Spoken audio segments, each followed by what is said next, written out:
agenda for the regular council meeting of June 8th, 2015 be adopted as circulated. Moved by Councillor Kinney, second by Councillor Renhala. All those in favor? Motion carried. Item 3A, recommendation that the minutes of the special council meeting of May 25th, 2015 be adopted. Moved by Councillor Renhala, second by Councillor. I got a question about there's a correction on those minutes. You have a correction to make? Yeah. It says that I was absent. Oh, you're It says I was absent when I actually phoned in. on the 25th? Oh. Sorry, wrong date. Okay. So seconded. Okay, motion seconded. Any discussion? Okay, all those in favor? Any opposed? Motion carried. Item 3B, recommendation that the minutes of the regular council meeting of May 25th, 2015 be adopted. Moved by Councillor Niche, second by Councillor Moreau. Any discussion? All those in favor? Any opposed? Motion carried. And item 3C, recommendation that the minutes of the committee of the whole council meeting of May 25th, 2015 be received. Moved by Councillor Kinney, second by Councillor Niche. Any discussion? All those in favor? Any opposed? Motion carried. Okay, first item on the agenda, 6A, report from the city manager, a recommendation that the council give direction to staff to paint a rainbow crosswalk in Cow Bay. I move the recommendation. Okay, so moved by Councillor Thurkelson, second by Councillor Kinney. Any discussion? Councillor Thurkelson? Yeah, I think that this is it's a good idea. I think it's a mark of an inclusive community, and certainly the idea of a rainbow crosswalk in Cow Bay is something that I support, because it does signify the support of our community for a diversified and tolerant position. And I understand that on Facebook there's a great deal of discussion, and I hope the people that are opposed to having a rainbow painted sidewalk, because they are intolerant of people with differences, I hope that they would rethink their position and hopefully walk in the Gay Pride Parade if we have one this year or next year. Councillor Niche? I have no problem with the intention or the idea of this. My only problem with it is that this, to me, is something that should be fundraised for. I don't believe that this is something that the city should pay for. I've heard from you many a times, Councillor Thurkelson, about trying to save pennies in the years past, and we're still not out of the woods yet. And I just don't think that the city should be paying for something like this. I do think that the idea is not a bad idea, and if someone was willing to fundraise, I would be in full support of the city doing it if this was to be paid for. This has to be looked at over a multi-year thing. This just can't be looked at as $1,800 for 1 year. This is going to be $1,800 a year, every year, all the time. Every year the crosswalks get painted, so this is forever. Other comments from council? Councillor Moreau? The one thing I would add is we are the City of Rainbows, and I think it's time that we take some pride in that name. Pun kind of intended on that one. I see it as $1,800, and I totally hear your concern, Councillor Niche. The main concern I've had voiced to me is honestly people just say, why would you spend money on a project like this without fixing infrastructure? I don't think the two things are mutually exclusive. I think we can accomplish both at the same time. And I think if we put the call out for people to put their money where their mouth is and fundraise, essentially, just ask people if they're willing to put money up, I'm sure we'll get a response, because it's a really powerful statement we can send with very little amount of money. Other comments? I just had a question for staff. How often would that have to be painted, and is the $1,800 price because it is different colors, or? Yes. Certainly, we'd have to repaint it because most sidewalks painting needs to be redone every year or every second year, and it's because it's a number of different colors that we don't usually paint the streets. So, Councillor Renha? The only concern about that is like in dark, like white you can see easily, but rainbow color is hard to invisible in night time. So that's only my concern. My understanding is that the crosswalk is outlined in white, and we'll have white pedestrian crosswalk signs next to it as well. So, on other models and other places, that's how those are done. Other questions, comments? The future Atland project, would this affect that road in any way? No, I don't believe so. It's still our road there. So, Other questions or comments?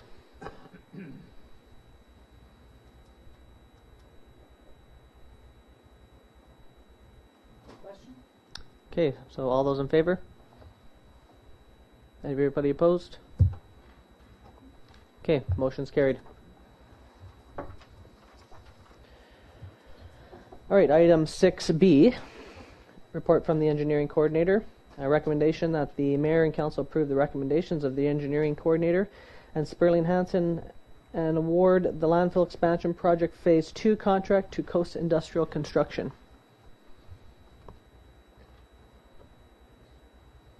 Moved by Councillor Renha, second by Councillor Kinney. Any discussion?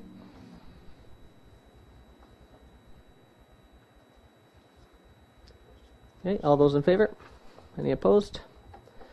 Motion carried. Item 6C, report from the Chief Financial Officer. A recommendation that council by resolution accept the 2014 audited financial statements. Moved by Councillor Renhawa, second by Councillor Niche. Any discussion? All those in favor? Oh, I just think that this is worth looking at, and it is the audited version of the financial statements. It's more complex this year. It shows the position of the city, and the reason it's more complex this year is pointed out in the notes to the statements and the report that was given to us by the city, and I think it's well explained. I have to thank staff for doing such a good explanation and also being so thorough.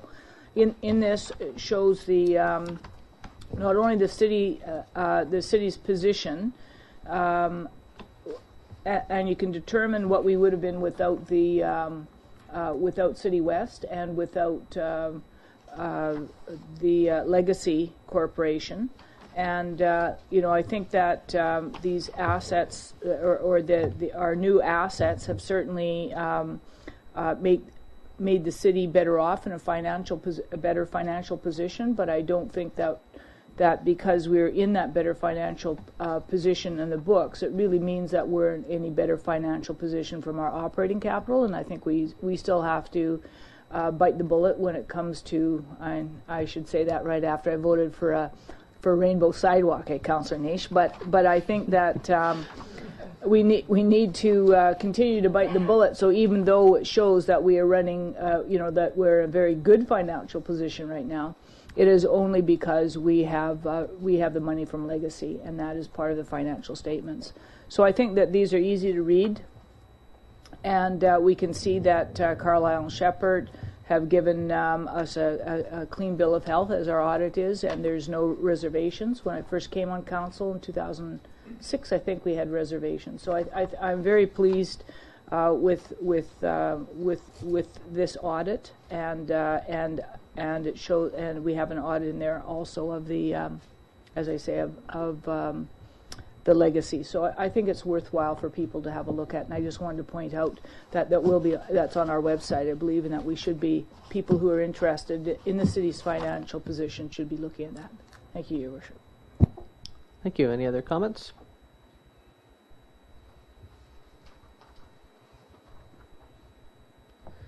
Okay, so all those are. Did I, Mr. Manager? Did we get into the motion? We just need to call question. Okay. Okay, all those in favor?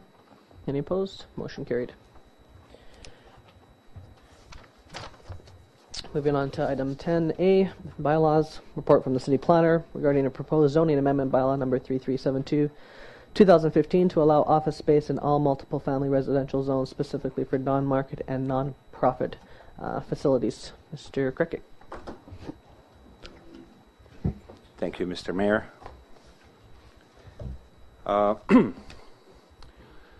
have a couple of slides on this one.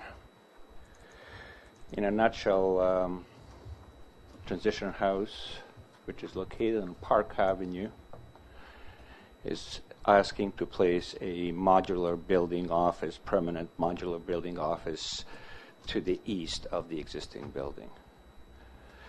And in this conversation, we are talking about market and non-market housing, specifically non-market housing, as well as non-profit housing.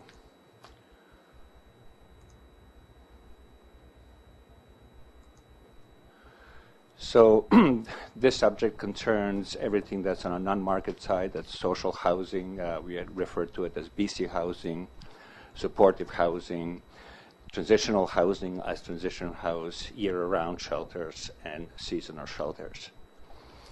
And so basically, last year when the province dealt out some monies towards non-market housing, they gave Prince Rupert a number of extra beds and some counseling services.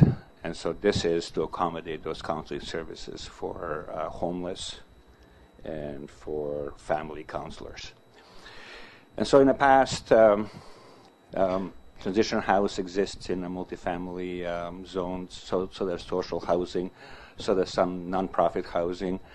And in the past, we basically turned a blind eye towards office spaces within such facilities and counseling spaces and administrative spaces that are not permitted in a market housing. And as we are getting increased amount of non-market needs and recently experienced a spike in evictions and such, we foresee that we will be having more of such in the future, and therefore it's prudent for us to act by forming some regulations that are easy to follow. I canvassed my colleagues throughout northern British Columbia and southern British Columbia, few, and found that it ranges from specific zones for non-market housing to a variety of attempts to work through it as an accessory use. I've taken even a simpler approach, and essentially in our general section, 3.11, included non-market housing and non-profit housing to be able to have 20% of the gross floor area dedicated towards management, administration, and counseling services. And this is moved by the Transition House, but it will benefit all of the non-market housing facilities. And therefore, it supports my recommendation to move it to public hearing at the next council meeting on June 22nd. Okay, any questions? Councilor Morrow? Thank you, Mr. Chair. It's just a question of clarification. You said 20% of gross floor space? Okay. Yes. So, for example, if they have, and I don't have the exact numbers, but if they have 10,000 square feet of gross floor area, they can have up to 2,000 square feet of space that's allocated not to housing, but to support housing. Currently, they have, with this unit, they will have, I think, 14%. So they will have some overage. I was just wondering, Mr. Krekek, if that 20% was too much, and why you chose 20% and not something more like 15%. I mean, it's a lot of a non-market house, and if you looked at, say you looked at a much bigger dwelling than the transition house, then you'd be looking at a lot of office space that should be maybe used for housing. So I just was wondering, why was there a reason for the 20%, or? One of the highest percentages was 50% in one of our neighboring communities. And initially, Councillor Torkelson, I was thinking 11, they're going to just about 14, why don't we have it 15? And so I use a number of 20 because I would suggest that such will not be abused to the excess.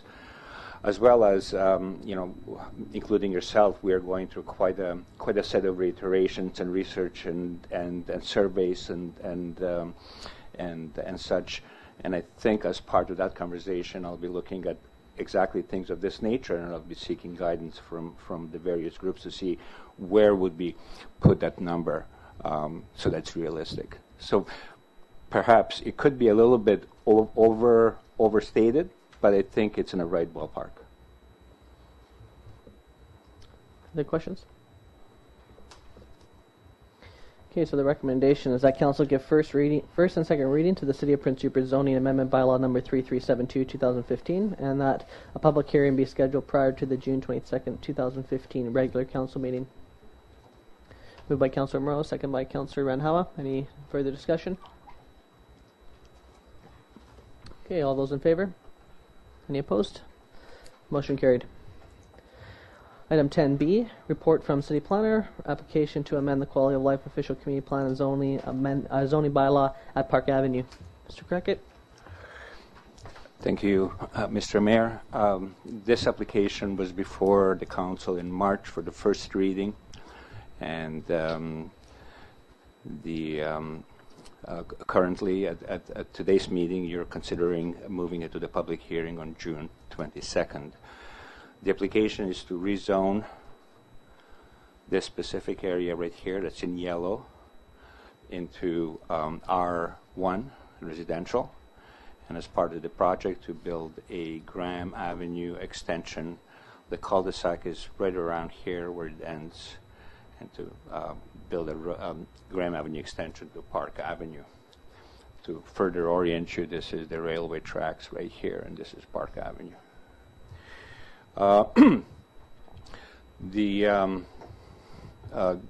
This specific application had some incredible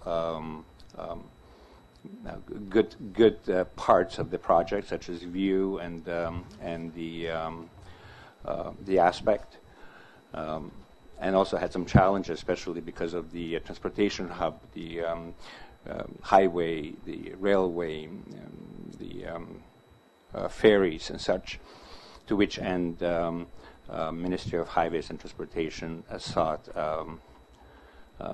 traffic impact study. That traffic impact study was completed, and Ministry of Highway and Transportation accepted it. However, they noted certain aspects that would have to be, and details that would have to be dealt with at the subdivision stage. It also has a property acquisition that needs to be completed in order for this road to go through. Initially, it required BC Hydro and BC Ferries right here, and city property right here.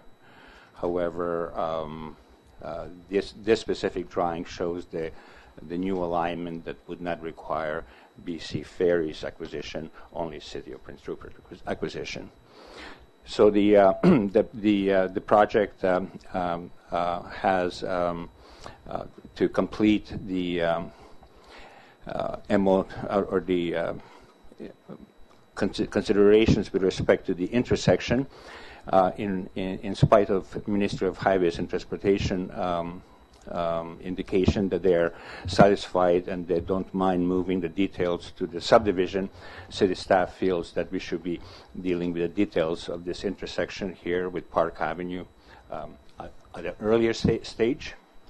And to that end, in our recommendation to proceed to public hearing on 22nd, it is also noted that the consultant will work with city engineering coordinator in clarifying the details prior to the public hearing on 22nd. The same is for the property acquisition from the city to reach certainty prior or at the public hearing on 22nd. If either of those conditions are not met, the city staff recommends that following the public hearing, that the adoption does not pass until those details are satisfied.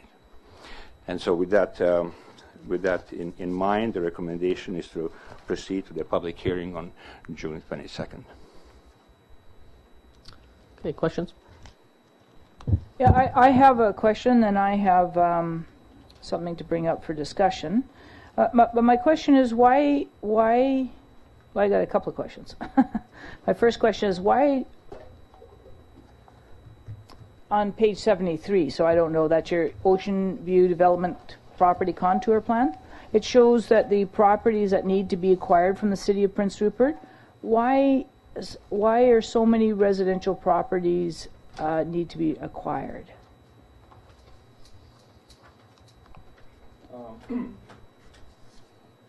I guess there's two parts to that answer, Councilor Torkelson. One is the land base to actually put a road through, and the second one is that the developer wishes to gain further benefits from that parcel of land in lieu of creating the roadway.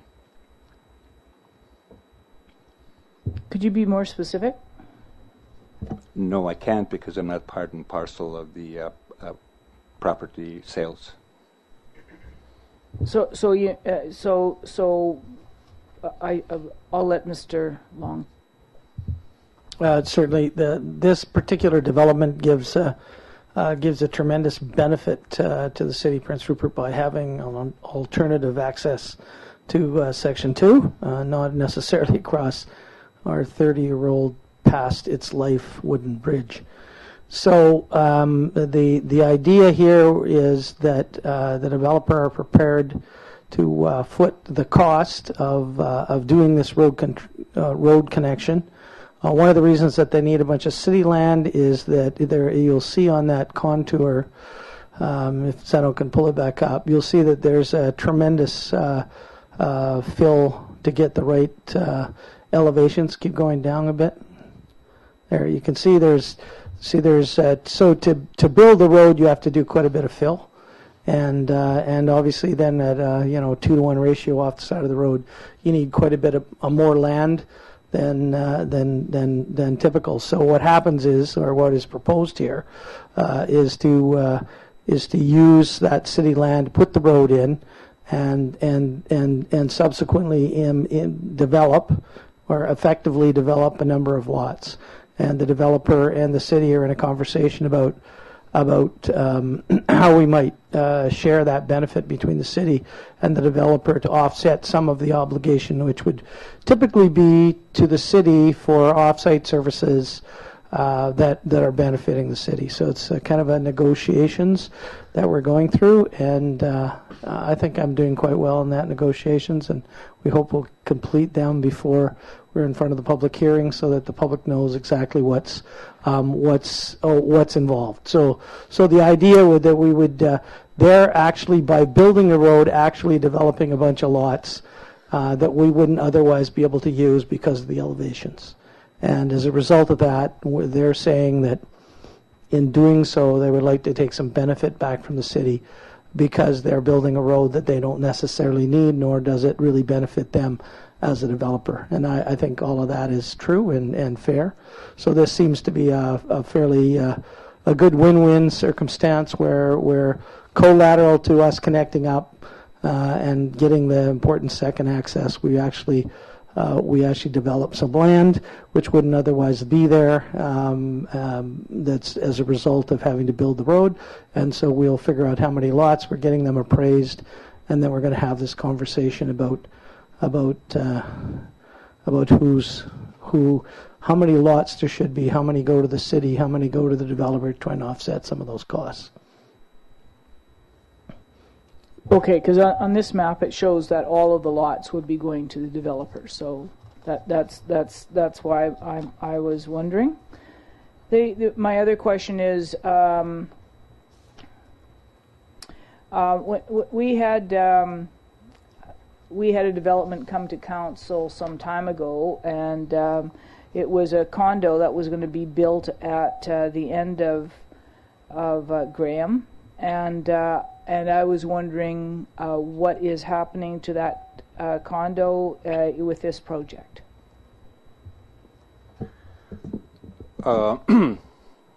We have conversations with the same developer who is proposing and or already purchased those properties for the development from the people or from the developers who were here last year to rezone it to RM2 to allow the density development at that location.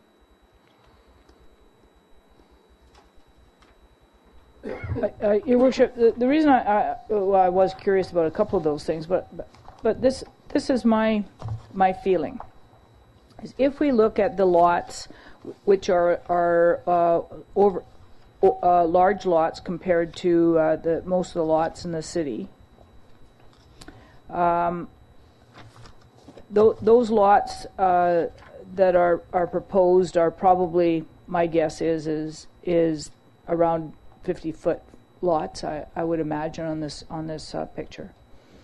And we have a policy of densification. So I don't really want to rezone this land with that kind of large lot, which I understand is desirable, unless it is somehow ameliorated because we have a densification policy with a apartment unit, a condo unit, a densification unit. So I'm looking and saying, let's pretend there's 30 lots here. Okay, so if we have a densification policy, and those 30 lots were 25 feet, they'd only be, if we say they're 50-foot lots, that we would have twice as many people living here in this area if they were 25-foot lots instead of 50-foot lots, if the city was using its density policy, which is in our quality of life plan. What I was hoping is that some of those lots would be dedicated to a higher density plan of either seniors apartments or seniors condos. Probably in that end of town it would be seniors condos, but that we actually increase the density, we allow for this decrease in density for the individual lots by increasing the density through a housing a condo, by permitting a condo or by requiring a condo development as being part of this individual property development. And the reason I say that is because we don't have a lot of developable land, and so I understand the reason why you want to have big lots for view properties. I understand that reason. But we have two conflicting ideas. We have large lots in a part of town where obviously we're going to have people, maybe $1 million, $2 million houses, right? But that is against our densification policies. And this is new land coming on, and so in order to have the same number of people in that area, so we would have 30 houses with 30 families, instead of having 30 houses with 30 families, if each one of those lots was 25 feet, we'd have 60 houses with 60 families. So I'm suggesting that we leave it with 30 lots with 30 families, or whatever this configuration is, but as a requirement of the rezoning process, that we require the developer to put in on a couple of those lots, put in a condominium or higher density development, so that what we're looking at is we have a place for seniors to go. And some seniors have been very much looking forward to condos. They'd be high-end condos. They'd be in that part of town.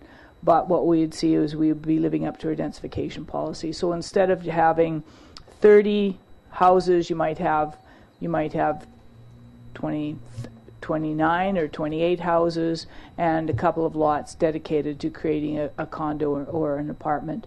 And that would say, if you had 20 people living in a condominium, or that would give you 20 more people, then it would make sure that our density was increased over what this proposal is right now.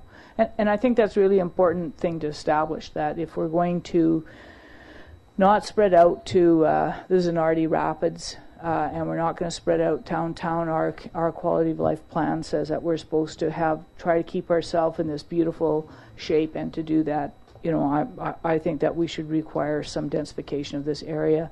And I don't really propose that it be done by a bunch of 25-foot lots. It sort of defeats the purpose of the building. But what I do suggest is that that we have require a number of lots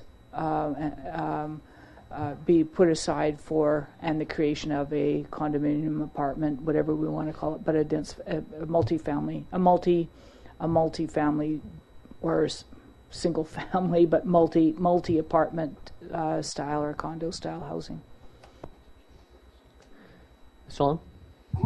Certainly, I think I get that concept of increasing density. It sounds like another 30 units was what we would look for. Now, one of the issues that I could take back to the developer is the lots that will be generated as a result of the road that would be owned by the city. So we certainly could look to having higher density development there. In addition to, it looks like if we looked at the number of lots that not just this development, but the owners of the other development, which have, I think, 11 to 20 more units on a single lot, or two lots, 11 before, but I think their proposal was to have more units.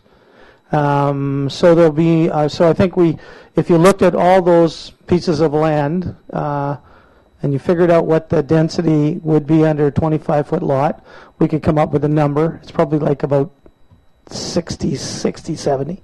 And then we could say to the developer, would you be prepared to look at those densities either on the parcels that you're building for the city, or your own development? I'm sure that's a conversation they'd entertain. Usually developers are in the other boat where everyone is saying make them less dense, and they're saying, no, we want them more dense.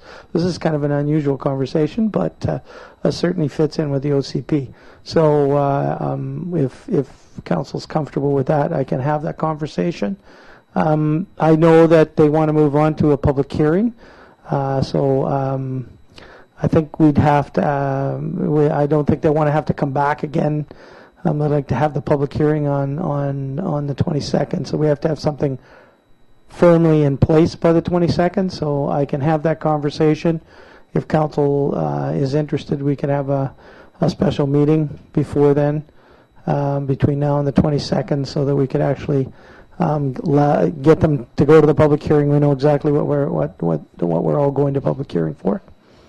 If council's interested in that. And otherwise, I mean, typically you want to allow the developer, since it's their land, to determine what it is that they want to put on it, because that's a marketing issue around what they believe the market wants to purchase. But I think in this case, because there's a number of pieces of property associated with it owned by the city, that we could use the city's pieces of property to meet some of our OCP objectives, if that sounds like a workable solution. So, Your Worship, what would that mean procedurally? That we would just postpone this to the special meeting after you've talked to the proponent, or how would we do this procedurally? I think we would probably have to give notice for the public hearing now, wouldn't we, Zeno? For the 22nd, I have to put in an ad in the papers on Wednesday. But the idea of having a meeting in between now and the public hearing is definitely something that procedurally can happen.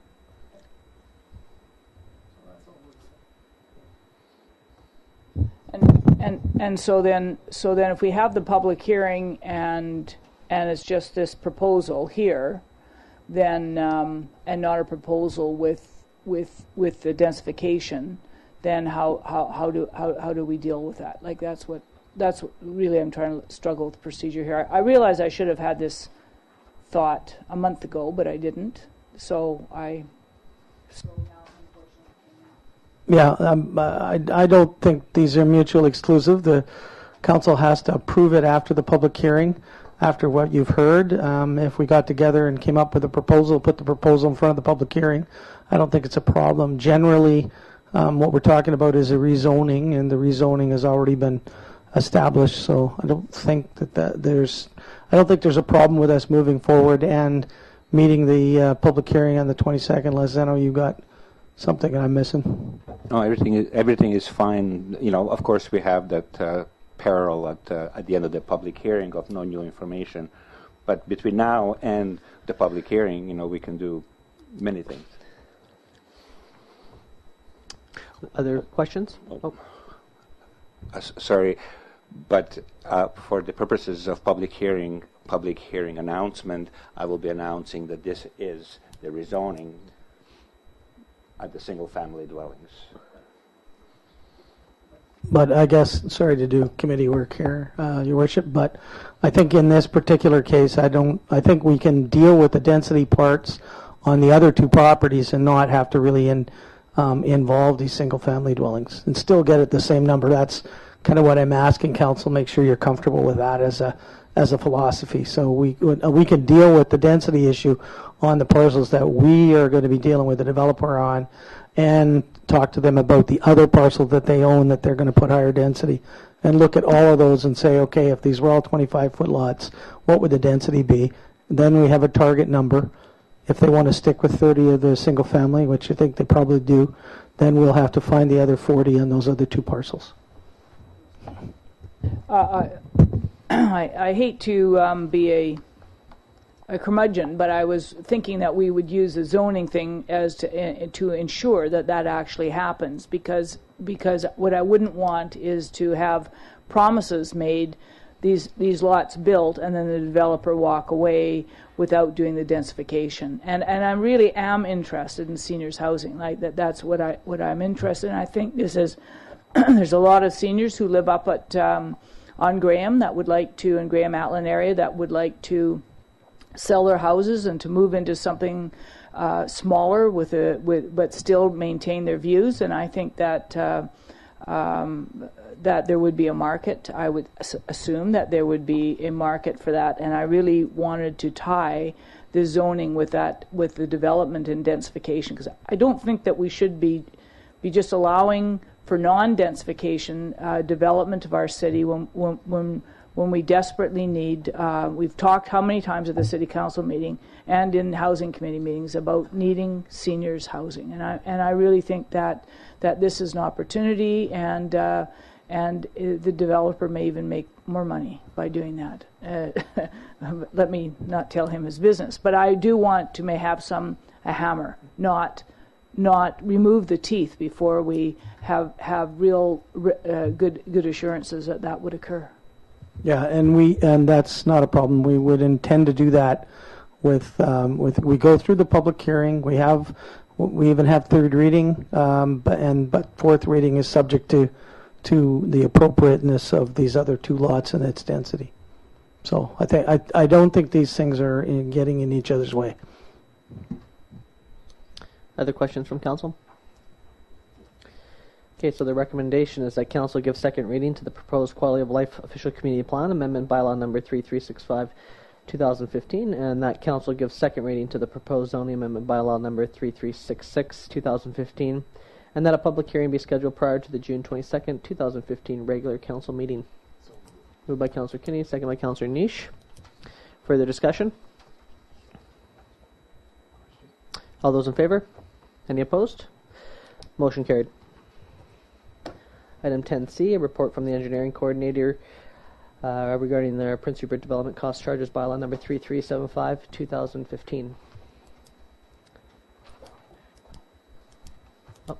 Doing a lot of talking tonight, and I try not to. This Richard is sick. He was looking after his nephew and his niece over the weekend, and they gave him more than he bargained for. So he's not here to explain this bylaw. Basically, development cost charge bylaw is a manner in which most municipalities in the province of British Columbia collect fees for servicing issues. We all know that we have a tremendous infrastructure deficit. The idea is that all new development moving forward would pay so much for each one of these services that gets put away in a reserve account that can't be spent for other purposes. For example, water, sewer, parks, etc., go into a bylaw or into a reserve. With each new development, more than 3, or it's actually the bylaw says 4 or less are not, fewer than 4 are not required to pay a development cost charge. But so that means 4 and more would have to pay these charges. It's Prince Rupert, because it hasn't had any development for many years, haven't had these charges, but we are in, if not worse condition than most municipalities that do have development cost charge, and I think it's something that we need to move forward on. This is the proposal to get the bylaw in, to have a conversation, which we'll have, which is ongoing with the developers, and then we will come forward in the next 6 months to determine what are the right charges. So that's what this bylaw is for council. Okay, so the recommendations that Mayor and Council approve the recommendations of the Engineering Coordinator and approve the first reading of the Prince Rupert Development Cost Charge Bylaw number 3375, 2015. Moved by Councillor Cunningham, second by Councillor Niche. Any discussion? Councillor Morrow? Thank you, Mr. Chair. I just have a question of clarification for you, Mr. Long. First reading doesn't set the proposed rates in stone, does it? No, I think first reading is just the establishment of a bylaw showing the intent to the community that you intend to do this piece of policy. Remembering that it kind of following along with a public hearing, it's first reading is the establishment of the bylaw, and then you work through second reading where you would want to amend it, etc. We've put some numbers in there just basically as placeholders. We tried to take some average numbers across the north and come up with the number, and I'm sure there's some developers in the audience who are going to tell me whether we got that right or wrong. And so we can have an ongoing conversation about what's the right number. Thanks very much for that. That was the only thing I was going to follow up with is the rates that we're discussing here. I know that in the original draft it was based on looking at the rates of our neighbors in the region, but those are numbers that I'd really like to see before getting to third or fourth reading, before we make decisions. So I'm just wondering if we can get a report just with kind of how we look comparison-wise with our neighbors. That's the next intention for second reading, to have a report from Richard. He could have given you all this in chapter and verse if he was here, but I can't. And we'll come forward with all the comparisons. Really, these numbers should be tied to the service costs moving forward, and what our deficit is, and we're clearly have articulated that at many hundreds of millions. So so I don't think we have any trouble trying to make an argument, because this bylaw has to actually be passed by Victoria, and they have to see our rationale for why we've picked the numbers. So we have to go through that process. So the next step in this will be bringing forward a more fulsome report on how we've arrived at the numbers that we've picked here. Other Councillor Randhawa? Thank you, Mr. Mayor. Further to Mr. Maru, if when you compare all the development charges, is it possible if you can compare all the property taxes too? So when any new developer comes to town, they will be looking for development charges and also the property taxes. So thank you. Yeah, we can do that. That's a good idea. Other comments from council?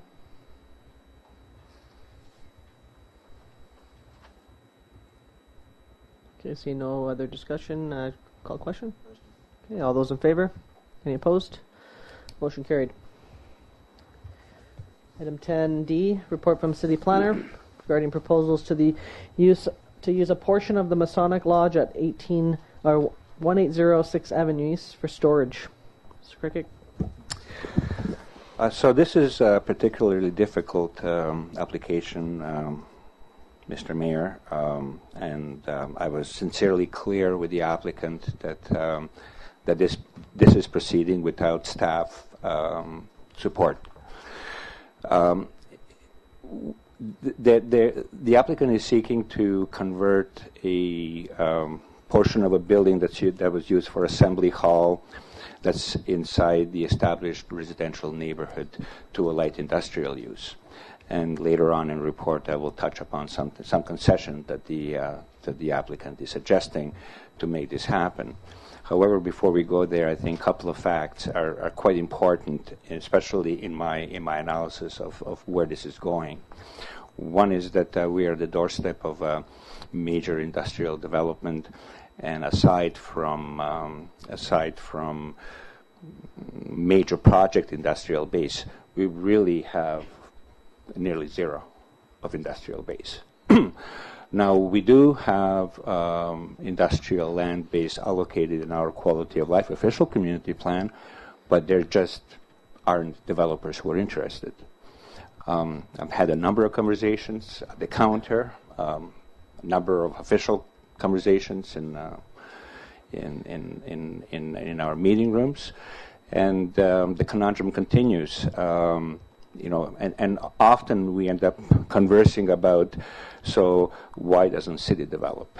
And I would suggest that that option exists, but it definitely would require a second and a third sober thought before entering into such a proposition.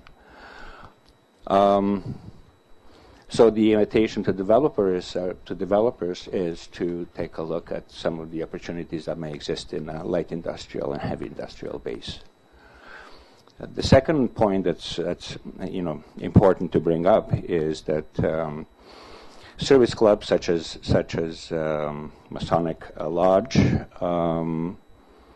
at one time they were a very important asset of the community. The halls were an important part of the community. However, the social structure has changed, and their membership is decreasing, and the usage of such halls is decreasing, and now they're becoming liabilities and kind of open to situations of this nature. With those couple of facts in mind,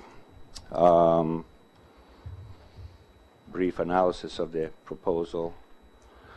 This is the subject property. We all know where Masonic Hall is. This is McBride. This is 6th. The tennis courts are here. The applicant has provided a site plan. So I need to reduce that. So this is 6th Avenue. This is the on the west side is the tennis court, and on the east side is undeveloped road. And so the proposal is to bring in a service lane to the loading dock that would be located in the back, and to retain parking where it is now. The proposal is to amend the official community quality of life official community plan from residential to business industrial, and to amend the zoning bylaw from R2 two-family residential to M1 light industrial, and in the text of the zoning bylaw to include under permitted uses assembly hall, which would allow Masonic Lodge to continue existing as it is. In fact, M1 at one time did have assembly halls, but due to the earlier conversation about trying to keep the industrial base for industrial land use, we took it out from the Yellowhead Industrial Park.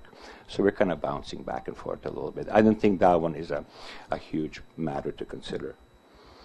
The applicant is also suggested in the conversations that he is prepared to put down a covenant on the property and on the use to be only for storage of furniture. So the applicant has been active in providing the information that staff has been asking him for, and to advance this application to public hearing. And prior to looking at second reading, I think it would be prudent for the applicant to conduct an information meeting, which will be advertised in the local newspapers, and notices delivered within the same radius as the staff typically does for public hearing notification. We've done a couple of those recently.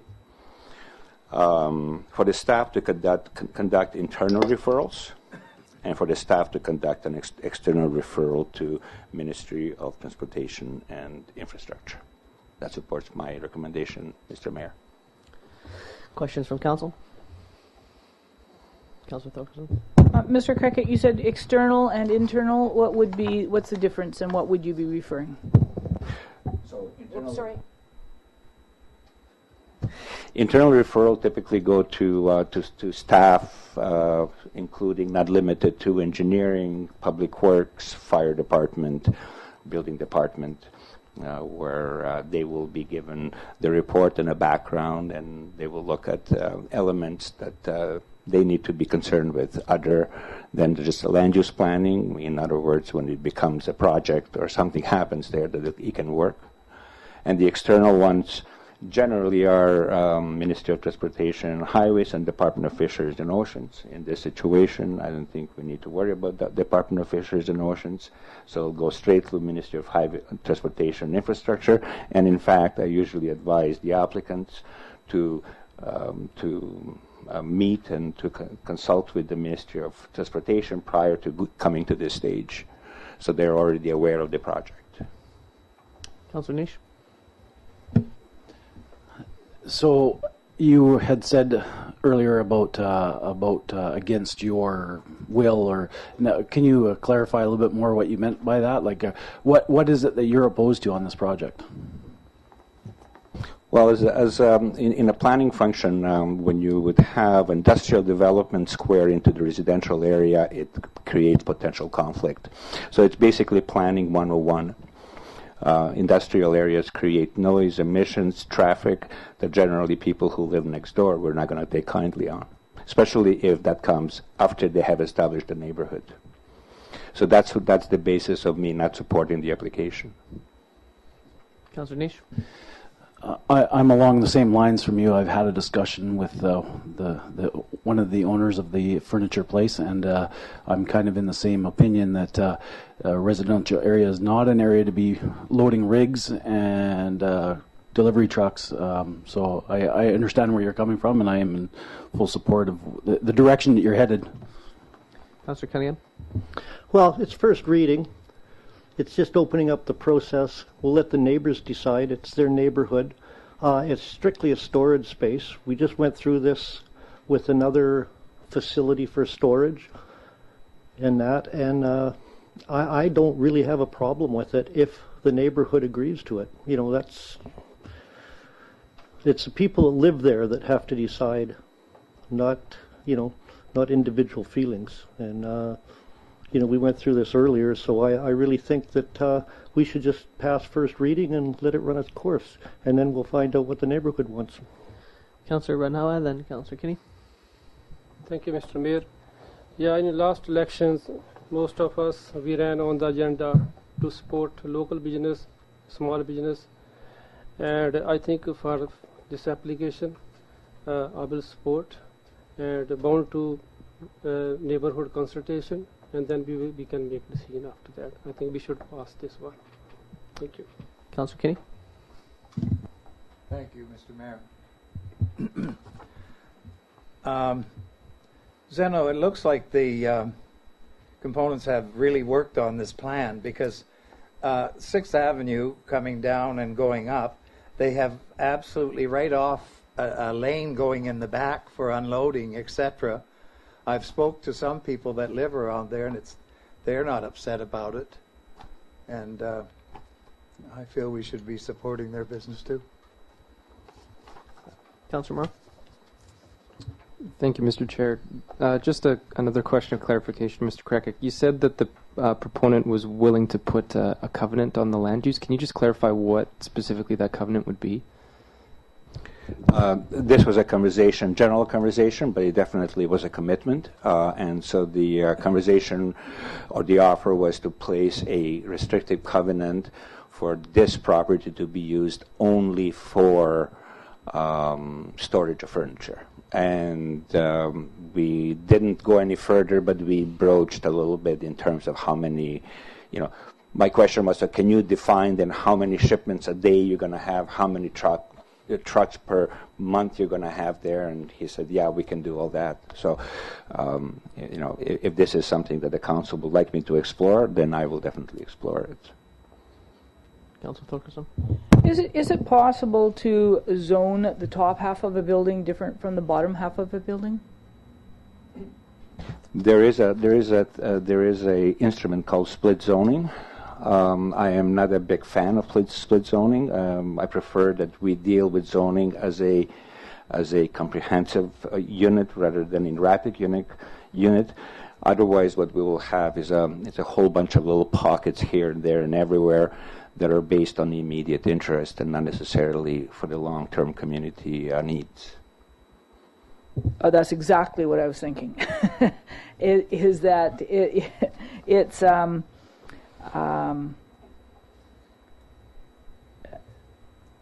no community needs to have a furniture warehouse in the middle of a residential area, right? And it's not only just in the middle of a residential area; it's in the middle of a park area, right? But the Masonic Hall needs that, right? And the business could certainly use that. That's why they work together so hard to do this. It's been ongoing for quite some time. And I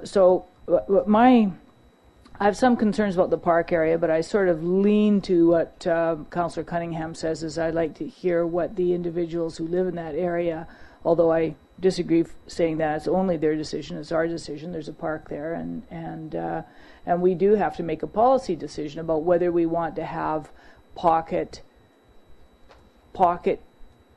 specified pocket industrial development or commercial development going on in areas which are residential development. I think that really is something that we have to be very careful about thinking about.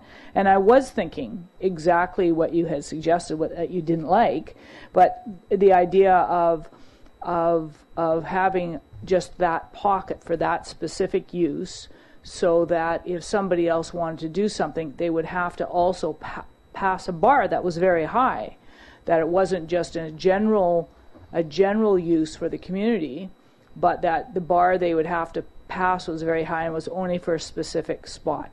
So that was one thing I actually kind of liked. And then the other thing, that the reason is that I really don't like the idea of amending Zone 1 to include assembly halls in Zone 1, because then you're going to have, maybe you'd have, I can't use the Fisherman's Hall because that might be a conflict, but the Nishka Hall decide that it wants to apply now apply because they can keep their they could keep their assembly hall, but they want to apply to make part of their building M1 because they'd still be able to keep their assembly hall. So that's why I'm not all that enthusiastic about amending M1 to permit assembly halls in there, but I would be,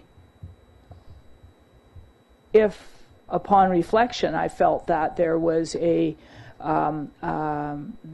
it wouldn't impact the neighborhood, wouldn't impact the park, would be of benefit to the Masonic Hall, that I would like it to be as restricted as we could to that purpose in order to sustain that hall, because that's what we're trying to do, is sustain that hall. So and provide a spot for a business that needs to have a warehouse. So anyway, that's sort of what my thinking is. So I was just wondering if it's too late to look at that kind of what you call split zoning, or what would be some other reasons why we may not want to do that. I will definitely keep your comments in mind, and I'll respond to them in a more concentrated manner. But in terms of being able to assure that only certain use can be used, restrictive covenant will do that. and will do that for as long as the property exists, because it will be in a property, and the only way that the covenant can be removed is with the agreement of the council as they change from time to time. The part of the conversation on the I thought about it. The part of the conversation about the permitting assembly halls, it essentially speaks to that conversation of earlier, where we have potential of eroding industrial land by having individuals, say for example the new or the old bowling alley, a church is built, which is exactly what happened in that industrial area with the Coastal Church. It was a site that was available, it was relatively inexpensive, and therefore it was there. I would suggest in a situation that we are in, my philosophy is always to make the rules as simple as we can, not to complicate them. But I will respond to at the next council meeting to your questions. Other questions? Okay, so the recommendation is that council give first reading to the proposed quality of life official community plan amendment bylaw number 3373 2015 and to the proposed zoning amendment bylaws number 3374 2015, and that council instructs the applicant to hold an information meeting, and that council instructs staff to conduct referrals. Moved by Councillor Cunningham, second by Councillor Kinney. Any further discussion?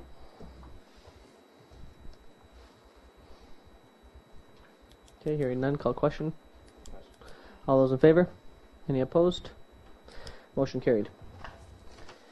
Okay, moving on to item 12. We'll start with Mr. Creckett, presentation about our new Go Plan survey and that we launched today. And Mr. Creckett. Thank you, Mr. Mayor. I asked Michael Dewar to come and join me here. He's probably now one of the biggest horses in the race. He's probably working 12-hour days. I told him that he can take any time he wants, as long as he puts any flexibility, as long as he puts in 12-hour days. I asked him to come here because he's putting an incredible amount of time in this project, which is a Go. As you mentioned, the Go Plan survey was launched officially yesterday with a training session. We've had a couple of councillors, Councillor Cunningham and Councillor Torkelson. I understand that you'll be taking the training on Wednesday, and I'm encouraging other councillors, if you have a chance, to come and take a training and take a few questionnaires in your neighborhood to be filled in. This survey, just very briefly, is a sample survey. We have 1,280 households. We're trying to and encouraging everybody who has received a letter in a mail to answer by electronically. It saves us knocking on the door. So hopefully people that are listening here would listen to this. It's fairly easy. It's on our website. It can be accessed very quickly. The survey takes 5 minutes to be done. And if you're not in a sample survey, still take a survey. We would like to increase the numbers of respondents by as many as we can. Any questions that you may be faced with, send them to Michael. He's sitting in our headquarters, which is right next door to the Bank of Montreal. He's there every day from 10 to 2, and if he's not there, then I'll be there, and if I'm not there, Hannes will be there. So anybody that has a question whatsoever can be answered very easy. Can you explain to the public who Mr. Dewar is? This is our intern for a year. He is intern from Northern Development Institute. Very quickly. Yeah, so I'm a local government management intern, and I'll be with the City of Prince Rupert for the next 11 months. And it's a position facilitated through the City of Prince Rupert as well as Northern Development Initiatives Trust. Yeah. Great, thank you. Thank you. Cannot believe we are here. I had a surreal experience yesterday when I finally saw people taking questionnaires and going out, and I think that we'll be finished by about June 18th. Thank you. Great. Okay, so just to lead into kind of a housing update. So we are having, thank you for that, Mr. Cricket.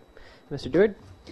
So we are having this 10-day process of collecting information, again, to get a sense of population data, housing needs, measuring things like social capital, those types of things. A very quick questionnaire, so people will be coming to the door if your house has been randomly selected, and just know that those people are working on behalf of the city and people of Prince Rupert, and we had advised to be treating these people with some respect and dignity, as they're here just to help us to help this community. Also, on top of that, and I will hand this over to Councillor Thorkelson, if you don't mind, about our session today. Maybe you can give the public an update about what's happening with the pilot project around housing. Sure. This is a this was something that was really brought forward by the Prince Rupert Aboriginal Community Services Society, which is also called PRAX, and they were approached to see if they wanted to do an innovative housing project in Prince Rupert, and they said, well, what would it be? And they said it would be innovative. You can choose it. You can choose whatever project you want. And so they thought, well, that was pretty innovative. That you just don't get dumped a project on your head. You could choose what you wanted to do. So what the government did was they had 3 or 4 high-level people at the assistant deputy minister level who were interested in whether Prince Rupert would do something innovative under this project. And so we agreed that we had a bunch of different ideas, some of which were good. We tossed them around for, I don't know, a month or so, maybe 2 months. And didn't really have anything solid before we went into the meeting today. And when we went into the meeting today, Councillor Cunningham was there, and Mayor Brain was there, and I was there, and we went into the meeting not really knowing what we were going to do, but the Teresa Wesley and her staff from Aboriginal Community Services had picked and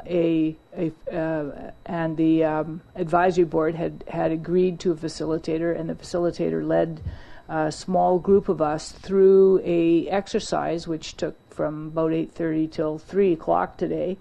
And surprisingly, we all agreed. Every single person in the room agreed with what we thought was what we wanted to do as an innovative project in Prince Rupert. And what we ended up with was we all agreed there needed to be a central hub so that all agencies would be part of the central hub, and that if you were somebody who had housing issues, like you couldn't afford housing, you could go to this hub and you could fill out an application to get a subsidy.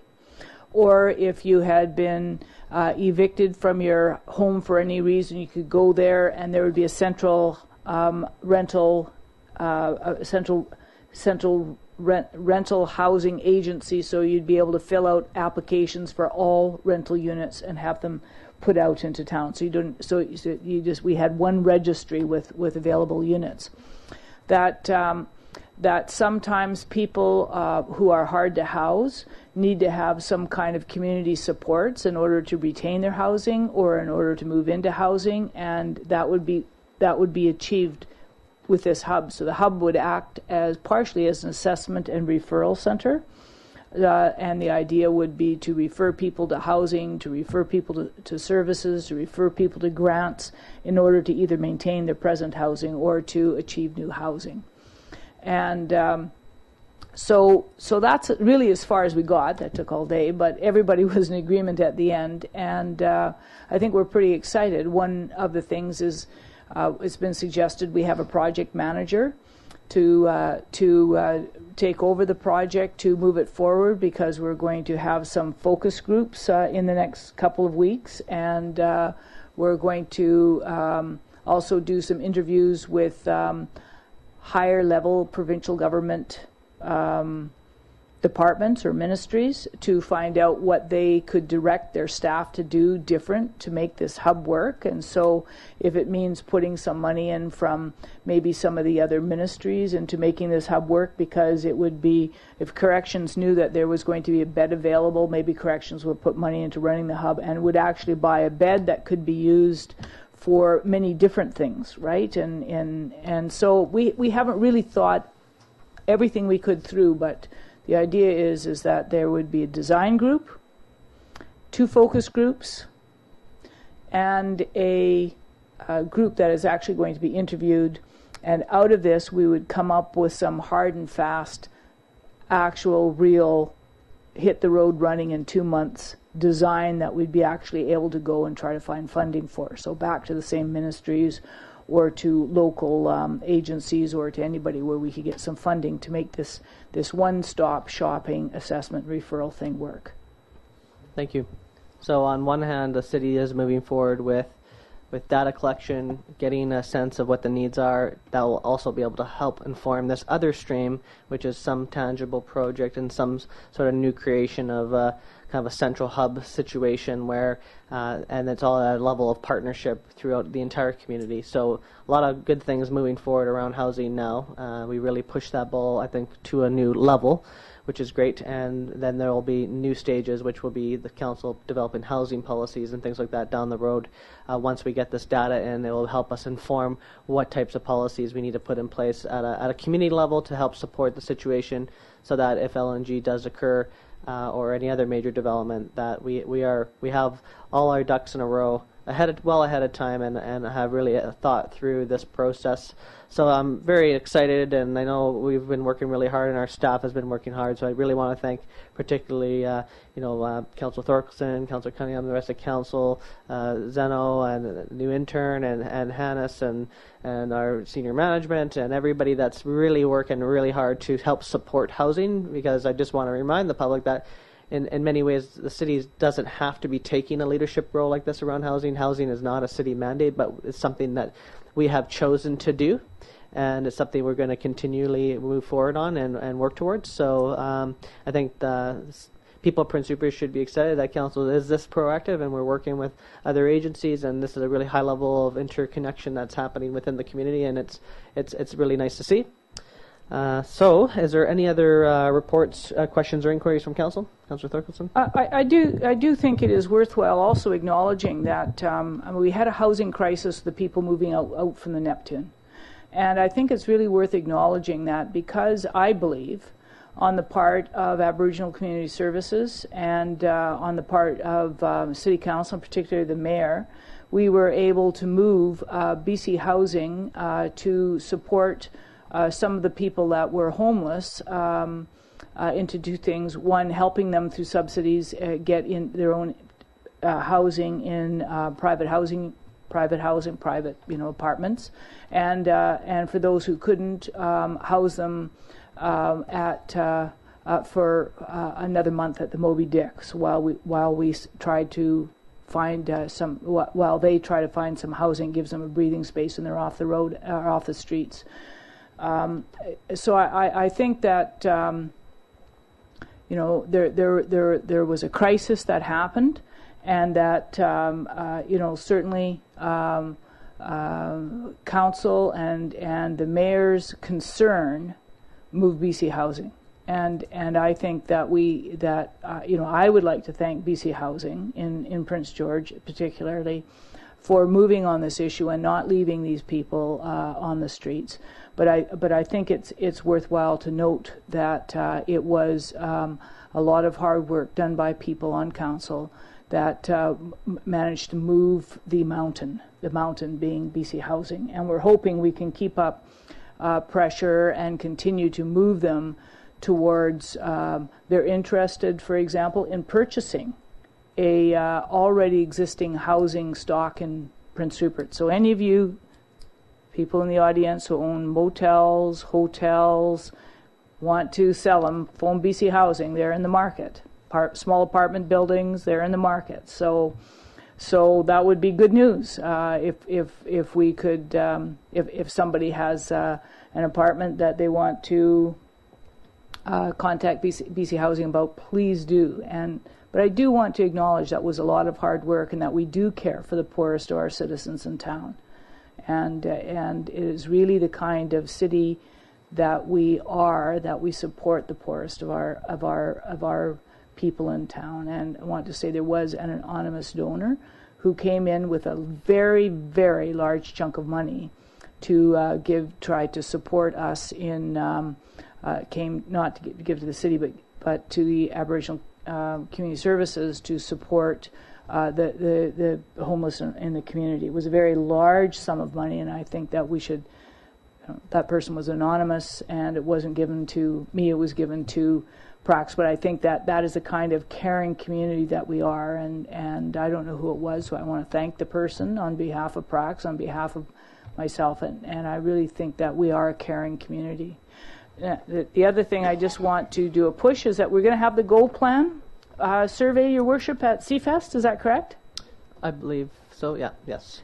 And at CFest, and we are also going to have the homeless part of the Aboriginal plan at CFest. So if you are homeless or think you're going to be homeless because you just got an eviction notice, or that you might be homeless, or that you're couch surfing, we want you to fill out the survey at CFest.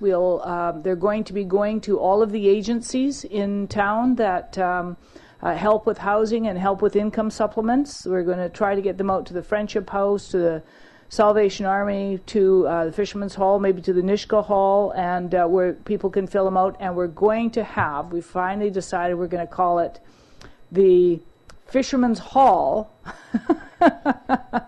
Fisherman's Hall Block Party on the 25th. And I think that Lackwellams Fisheries said they might be able to find some fish for that celebration. So I kind of like to put the challenge out to other First Nations and see if they can find some fish for our celebration. And we're going to try to get a big barbecue and do it up on Fraser Street. Some of the agencies will come and they'll have leaflets or explain what they do. So if you don't know exactly what somebody does in this ministry or that ministry, hopefully we can find out. But we're going to have a celebration, and that's really where we want to concentrate, though, on filling out those homeless parts of the Go Plan survey. Or if you're a renter, you can fill them out there, or a homeowner, anybody can fill them out there. But we will have the homeless surveys at that block party. So I do want to say that I think that Council's been working hard, and we have those numbers. Hopefully we'll be able to push BC Housing even further. Thank you. Councillor Cunningham? Joy sort of summed it up at the end. I was just saying this housing survey for the GO survey is very important. It's going to give us an advantage dealing with senior governments with the right statistics. So anyone who gets a knock on their door, I'd appreciate it if they'd really welcome the surveyors and answer the questions for them. It's very important that we get the statistics out properly so we have the right statistics to present to senior government. And the other thing today, after the meeting today, up until the meeting today, I was sort of getting a little bit worried about the housing committee and things like that, because it seemed to be bogging down and I was a little worried about it all coming together. After our meeting today, that 5.5, 6 hours, I walked away with a new lease on life as far as the housing goes. I know it's been a concern of a lot of people, and when we walked out of that room today, it wasn't just the lower end of the housing spectrum. We had covered the whole spectrum, from senior, affordable housing, supportive housing, everything.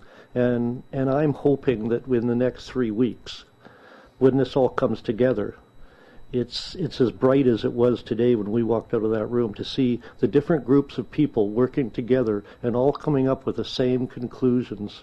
It was quite nice to see. I think you just made the sun come out there, Councillor Cunningham. Other, sure.